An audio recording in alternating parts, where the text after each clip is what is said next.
নবাবগঞ্জে ঈদকে সামনে রেখে দরিদ্র ও অসহায় মানুষের মুখে হাসি ফোটালো জায়েদ ফর গুড ফাউন্ডেশন। উপজেলা ও আশেপাশের ৫০০ পরিবারের হাতে পৌঁছালো খাদ্য সামগ্রী, যা সরাসরি বিতরণ করেন সমাজ কল্যাণ মন্ত্রী ও দিনাজপুর ৬ আসনের MP doctor AZM Zahid Hossain.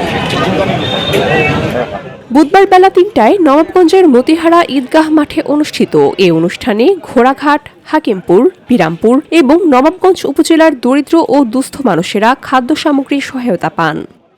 Bashundhara, Uttara, Banasree, Kuril ও বাড্ডা সহ রাজধানীর বিভিন্ন স্থানে অভিজাত ও অত্যাধুনিক মানের ফ্ল্যাট কেনার এক নির্ভরযোগ্য প্রতিষ্ঠান প্লেজেন্ট প্রপার্টিজ লিমিটেড। সংযুক্ত আরব আমিরাতের জায়েদ ফর গুড ফাউন্ডেশনের সহযোগিতায় আয়োজিত এই বিতরণ কার্যক্রমে উপস্থিত ছিলেন জেলা প্রশাসক মোহাম্মদ রফিকুল ইসলাম, পুলিশ সুপার জেদান আল মুসা PPM, জেলা সমাজসেবা অফিসার আব্দুল মতিন, রংপুর বিভাগীয় সমাজসেবা অফিসের কর্মকর্তা মোহাম্মদ মইনুল ইসলাম সহ স্থানীয় গণ্যমান্য ব্যক্তি এবং স্থানীয় বিএনপির নেতাকর্মীরা।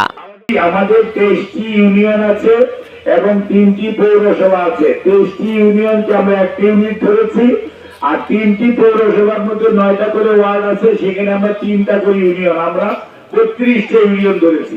আগামীকালকে হয়তো আমরা আরো কিছু দিব অন্য মানুষকে, কিন্তু তখন আবার ইনাদেরকে দিব না, তারপরের দিন আবার আরো কিছু দিব, সেটা আবার তখন এই ইনারা যারা পেয়েছে ইনারা পাবে না, যারা পায়নি তারা পাবে ইনশাআল্লাহ।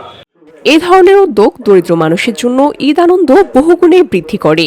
উপস্থিতরা মন্ত্রী এবং ফাউন্ডেশনের এই উদ্যোগের জন্য কৃতজ্ঞতা প্রকাশ করেছেন। ভালো রাখেন, সুস্থ রাখেন।